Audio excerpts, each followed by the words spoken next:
Uma vida cheia do Espírito. Esta é a lição número 12 da classe de jovens. E como ter uma vida cheia do Espírito? E por que ter uma vida cheia do Espírito? Fique aqui comigo que você saberá o para quê e por quê.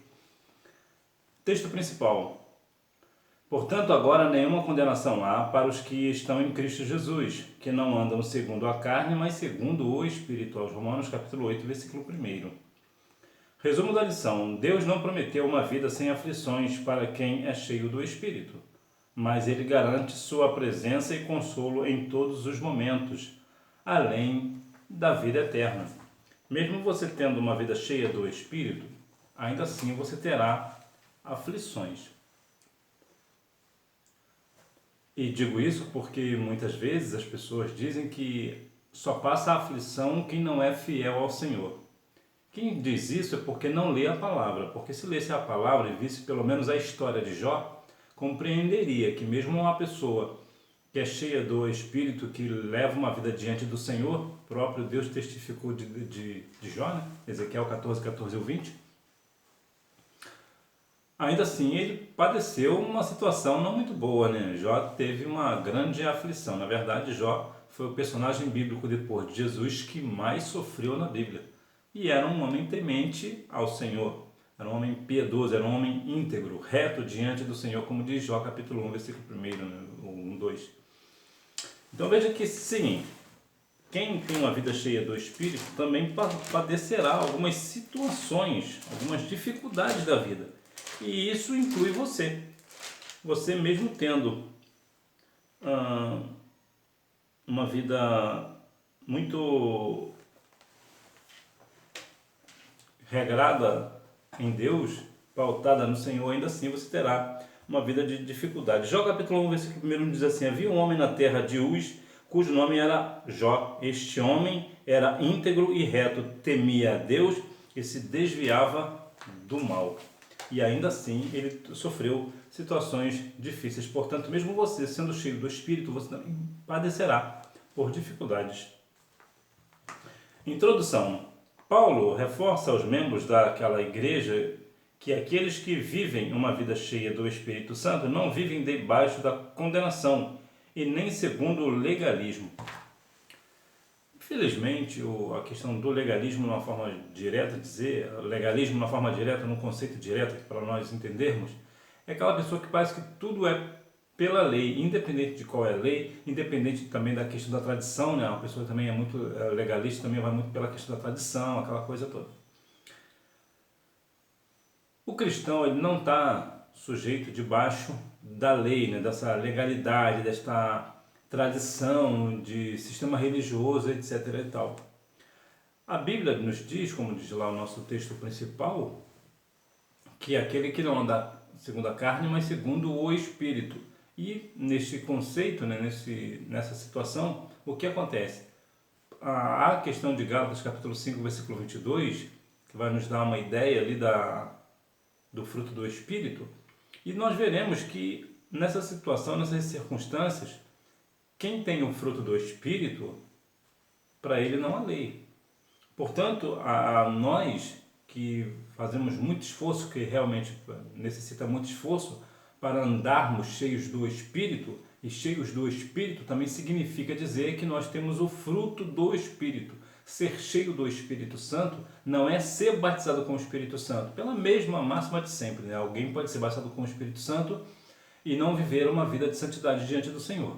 Então, o importante é que nós venhamos ter os dons espirituais, né? Ser batizado com o Espírito Santo e também ter o fruto do Espírito. Entretanto, o ponto aqui que eu vou falar com você é sobre o fruto do Espírito. Então, uma pessoa que tem o fruto do Espírito é uma pessoa cheia do Espírito Santo. E sim, é bem difícil esse negócio. A lei do Espírito livra da lei do pecado e da morte. Não há condenação para os que estão em Cristo.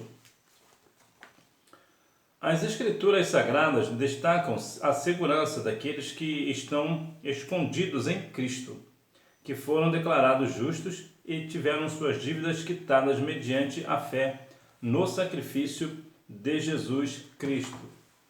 Então vemos que, em primeiro lugar, quem é cheio do Espírito não é ali vivida uma vida de legalismo, né? isso aqui não pode, isso aquilo lá não pode, não é que nós não vamos seguir regras, não é isso que eu quero dizer. É que nós não estamos debaixo da lei. Por quê? Porque quem vive uma vida com o fruto do Espírito, não existe lei contra ele. Porque como é que a lei, por exemplo, vai prender uma pessoa que tem amor ao próximo? Como é que a lei vai prender alguém que tem paz com todos? Como é que a lei vai prender alguém que tem temperança? E assim sucessivamente, como diz Gálatas 5:22. Então quem tem essas qualidades, para ele não existe lei. Agora nós entenderemos que agora nossas dívidas foram todas pagas mediante a nossa fé em Cristo, no seu sacrifício. Jesus teve um sacrifício na cruz do Calvário por nós, e nós aceitamos este sacrifício. E por isso nós temos uma segurança.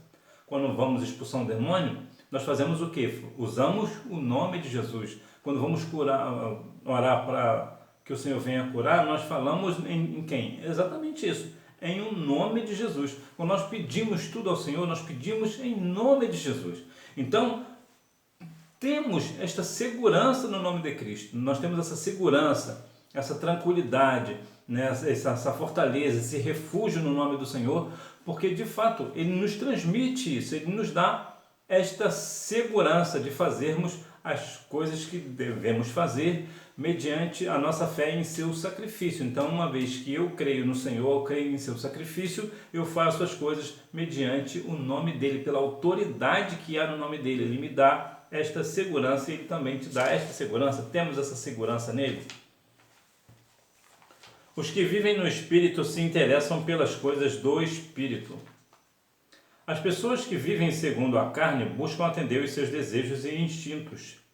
Eles não têm um compromisso com o reino de Deus, pois priorizam fazer tudo segundo o seu eu. Quem vive no Espírito tem prazer em fazer a vontade divina. Esse negócio de viver no Espírito é uma situação que hoje, no contexto que nós vemos, é um pouco mais difícil do que outrora. Entretanto, vemos a questão que é a questão da renúncia. Renunciar ao desejo da nossa carne é algo muito difícil verdadeiramente. Não há como querer enganar, não. Eu sou cristão há tantos anos, eu nasci em berço evangélico, então eu sou super crente. Não se engane. O cristianismo tem como a principal base a renúncia. Nós devemos renunciar ao meu eu tenho que renunciar ao meu eu, e você tem que renunciar ao teu eu. Eu quero fazer isso, mas por amor ao Senhor eu não farei. Eu quero ir para tal lugar, mas por amor a Cristo eu não farei. A renúncia, nós precisamos nos renunciar todos os dias. Renunciar por amor a Cristo. Para quê? Para assim fazer a vontade de Deus, viver uma vida de santificação. A herança da vida no Espírito Santo. Todos os guiados pelo Espírito são filhos de Deus. Paulo afirma que a aflição divina é exclusiva para aqueles que são guiados pelo Espírito de Deus. Ela não é universal. Para Paulo, quem não é guiado pelo Espírito de Deus é guiado pelo espírito de escravidão. Essa questão de escravidão, como de modo geral, né, no dia 13 de maio de 1888, né, foi assinada a Lei Áurea, né, que dá a questão ali da carta de alforria, né, aos escravos. Então, de modo legalmente falando, o Brasil não existe mais escravos, mas nós sabemos que sim, né? Algumas questões específicas, alguns lugares específicos, algumas pessoas ainda trabalham como escravos. No Brasil, infelizmente, ainda existe essa situação de vez em quando. As Forças Armadas conseguem encontrar alguém que está nessa situação e tiram essa pessoa de lá. Mas aqui no nosso sentido de espiritual, a escravidão do pecado é uma questão que parece contrapor escravidão e liberdade. O que é escravidão, o que é ser escravo do pecado e o que é ser livre do pecado? Parece ser contraditório, mas eu vou te falar de uma forma aqui bem simples, para que você compreenda que muitas vezes falamos tanto, mas por que eu sou escravo? Por que alguém é escravo? Vamos lá. Imagina, por exemplo, que uma pessoa tenha um determinado vício, um vício de alguma coisa. Vou pegar aqui o álcool, né, bebida alcoólica, porque geralmente, falando para jovens, geralmente jovens gostam de bebida alcoólica, essa coisa toda, é claro, eu sei que não é o teu caso. Mas vamos lá. Agora imagina que essa pessoa, ela não é ela não é livre, ela é escrava. Por que ela é escrava do álcool? Porque ela não pode viver sem o álcool. Então ela precisa beber. Então, eu conheci uma pessoa há muitos anos, quando eu era garoto, que inclusive era um diácono desviado da casa do Senhor. Não sei se ele voltou para o Senhor, que eu perdi o contato com ele, mas já partiu para a eternidade, isso eu sei. Ele era tão dependente do álcool, né, do álcool em si, né, da bebida, que quando não tinha onde ele comprar e não tinha dinheiro, ele bebia o álcool puro, aquele álcool 92,8, né? Ele bebia aquilo, eu via ele beber aquilo, eu ficava horrorizado de ver. Por que ele fazia isso? Porque ele era escravo da bebida. Então isso é escravidão, é a pessoa que está presa ao pecado. Às vezes ela até quer sair, mas ela não consegue, ela está presa, ela tem dependência do pecado. Uma vez que a pessoa tem dependência do pecado, ela é escrava do pecado. E o que é uma pessoa livre? É o teu caso. Você pode ir a um lugar, um estabelecimento e comprar uma bebida alcoólica e beber, se você quiser. Mas você não faz. Por que você não bebe aquela bebida alcoólica? Porque você é livre, você não tem dependência dela. Você não é escravo dessa bebida. Então você é uma pessoa livre. Isto é livre, ser livre. O que é ter liberdade? A liberdade se dá quando você tem a opção de fazer ou não. Você não está preso àquilo, você não tem dependência daquilo. Então você é uma pessoa livre. E foi para isso que Jesus nos chamou, para que nós venhamos ser livres. Se o Filho do Homem vos libertar, verdadeiramente sereis livres. A redenção e a vida eterna com Deus. A igreja do primeiro século sofreu muitas perseguições por causa do Evangelho, mas os crentes não desanimaram e permaneceram fiéis ao Senhor, dando sempre um bom testemunho, sendo cheios do Espírito Santo. Num contexto de perseguição, você continuará dando o testemunho do Senhor? Continuará firme? Talvez você ainda não tenha parado para pensar o que é uma eternidade. Quanto tempo dura a eternidade? Estranha essa pergunta, né? Bom, a eternidade, é claro, ela dura eternamente, ela nunca termina. E nós estaremos para todo sempre com o nosso Deus. Você teve a dimensão de que está diante de Deus, diante dos seus santos anjos, de todos os santos de todas as épocas do mundo? Você já parou para ter noção desse negócio? Que você vai ficar lá por o resto da vida, por toda a eternidade? Aí eu te pergunto, você terá tudo isso, mas você está disposto a dar testemunho do Senhor e viver uma vida cheia do Espírito? Lembra que eu te perguntei lá, para que eu vou ter que ser cheio, ter uma vida cheia do Espírito? Para quê? Por quê? Porque você vai viver a vida eterna com Deus. Para viver uma vida eterna com Deus, é por isso que você precisa ter uma vida cheia do Espírito Santo, continuar tendo uma vida cheia do Espírito Santo. E nós devemos continuar dando testemunho do Senhor. E quando é que você dá testemunho do Senhor? Quando você testifica das coisas que o Senhor Deus fez pela sua vida, pela sua salvação, né? Pelo fato de você ser uma pessoa batizada com o Espírito Santo, mas às vezes você pensa, não, mas eu ainda não sou. Mas quando você for, entre tantas e tantas coisas que o Senhor fez por você, pelos todos os livramentos que o Senhor Deus te dá. Então, quando você começa a dar testemunho do Senhor, você começa a ter uma vida cheia do Espírito. Por quê? Porque só testifica quem é cheio do Espírito. Então, à medida que você vai falando do Senhor, a sua vida vai também ser cheia do Espírito. Existe uma questão muito interessante, que Jesus certamente uma vez falou e disse o seguinte, que a boca fala do que está cheia o coração. Ou seja, se você fala de Deus, você vive falando de Deus, é porque o seu coração está cheio de Deus. Por isso você é cheio do Espírito. Então, que nós venhamos continuar dando testemunho do Senhor. O Espírito Santo intercede por nós. Nesses momentos, o apóstolo afirma que o Espírito Santo toma a nossa causa, coloca-se em nosso lugar, para pedir por nós, sabendo que realmente é conveniente. Paulo afirma que o Espírito Santo geme a nosso favor.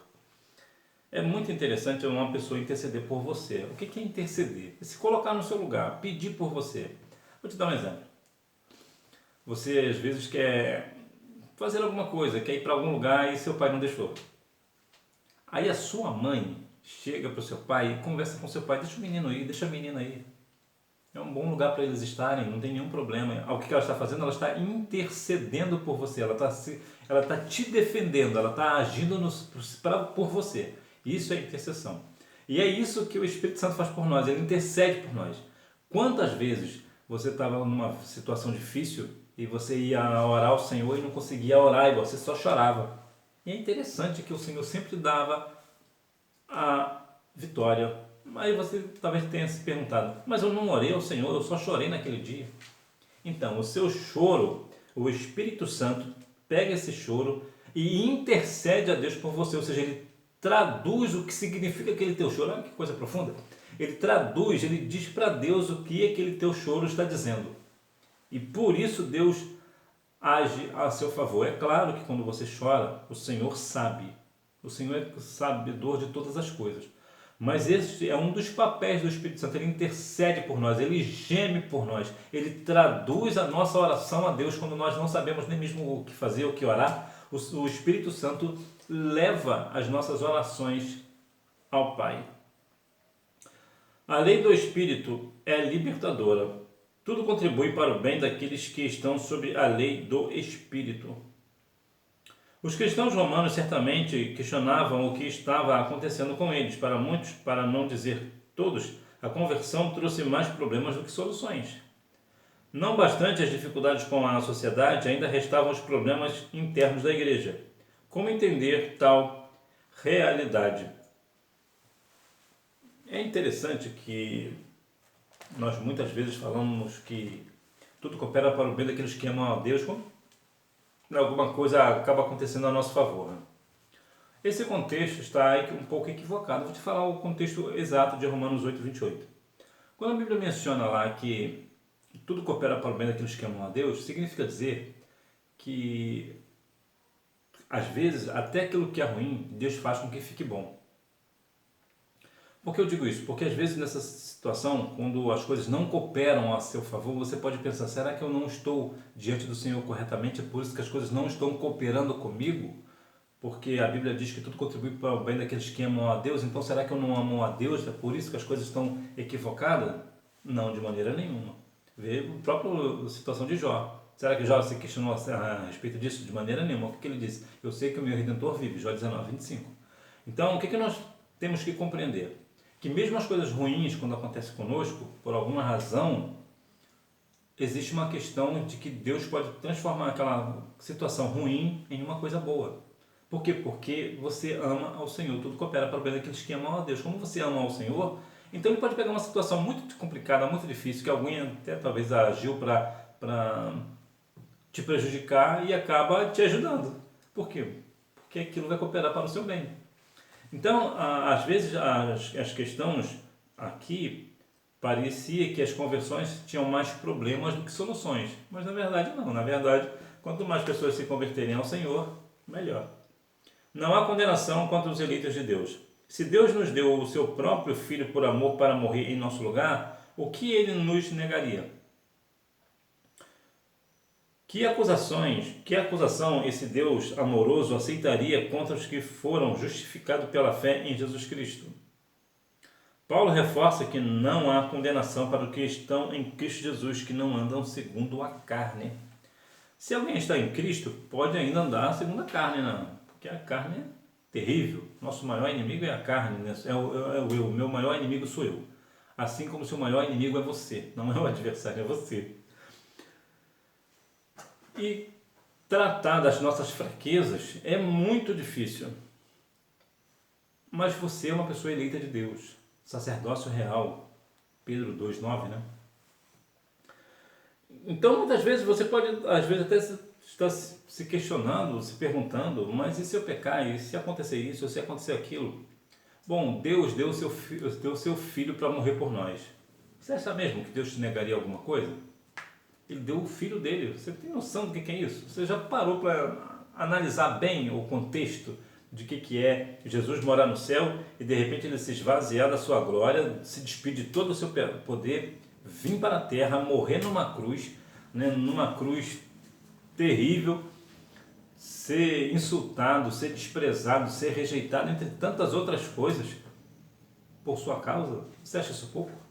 Você acha que Deus fez pouco? Não, Deus fez tudo. Na verdade, Deus não precisava nem fazer mais nada, né? Só dele ter dado o Filho dele por nós, já vale a eternidade. Mas ainda assim o Senhor continua fazendo mais por nós. mas nós devemos também ser fiel ao Senhor, viver uma vida cheia do Espírito. Para que eu tenho que viver uma vida cheia do Espírito? Mais uma situação, para chegar, o meu culto chegar a Deus, nas narinas de Deus, com um cheiro suave, um perfume nas suas narinas. Nós devemos, a santidade é o melhor perfume para atrair a presença de Deus. Então, vejamos que nós não devemos andar segundo a carne, mas segundo o Espírito. Conclusão. Na lição deste domingo, com base no texto de Romanos 8, o apóstolo Paulo afirma que nada pode condenar ou pôr em dúvida quem já foi justificado e santificado por Deus em Cristo e mantém uma vida cheia do Espírito Santo. Quem tem Jesus Cristo como Senhor e Salvador não vive mais debaixo da lei do pecado. Então veja que para quem anda no Espírito não existe mais a lei, né? A lei do pecado, essas questões, porque é uma pessoa livre, uma pessoa que tem temperança, amor, longanimidade, benignidade, mansidão. Então nós não devemos andar segundo a carne, mas segundo o Espírito. Eu vou te fazer uma analogia, para você que ficou aqui comigo até agora, sobre a questão da águia, que eu acho muito interessante, que traz muito para nós, né? Isaías fala, né, que nós somos como uma águia, né? Então, vamos trazer aqui uma alusão muito interessante, que a taxa de natalidade da águia é de 50%. Isso significa que um filhote da águia vai morrer e o outro vai viver. E como é que vive, quem é que morre? Quando a águia, a mamãe águia, chega no ninho para dar alimento aos seus filhotes, os seus 2 filhotes, que de modo geral a águia só tem 2 filhotes, um chega primeiro e come toda a comida. Sempre é isso, sempre é esse que vai ser o que vai ser mais alimentado. Ele vai chegar primeiro. E o outro, como ele não é alimentado, ele vai cair do ninho de fraqueza e morrerá. O que isso traz para nós? Nós também temos 2 naturezas. A natureza carnal e a natureza espiritual. Andar na carne ou andar no espírito. Quem é que vence o outro? Aquele que nós alimentarmos mais. Se você alimentar mais a carne vencerá o espírito. Mas se você alimentar mais o espírito vencerá a carne. Portanto, assim como a águia alimenta os seus filhotes, né? E um é mais alimentado do que o outro, e esse que é mais alimentado vive, assim também a nossa carne e o nosso espírito. Aquele que nós alimentarmos mais, ele viverá. Hora da revisão. Número 1. Portanto, agora nenhuma condenação há para os que estão em Cristo Jesus, que não andam segundo a carne, mas segundo o Espírito. Lição 2. Resposta número 2. Um crente avivado evidenciada sua comunhão com Deus mediante o fruto do Espírito. Então, o testemunho principal do cristão não é ele ser batizado com o Espírito Santo, ter os dons espirituais. O ponto principal do cristão é o seu testemunho com o fruto do Espírito. Número 3. Lei tinha a função de apontar o pecado e era incapaz de impedir seu efeito. Número 4. Os que vivem segundo a carne e os que se habituaram a viver segundo o Espírito Santo. Número 5. As pessoas que vivem segundo a carne buscam atender os seus desejos e instintos. Elas não têm o compromisso com o reino de Deus, pois priorizam fazer tudo segundo o seu eu. Mas que nós venhamos ficar em Colossenses capítulo 3, versículo 1, como foste ressuscitados com Cristo, buscai as coisas que são de cima.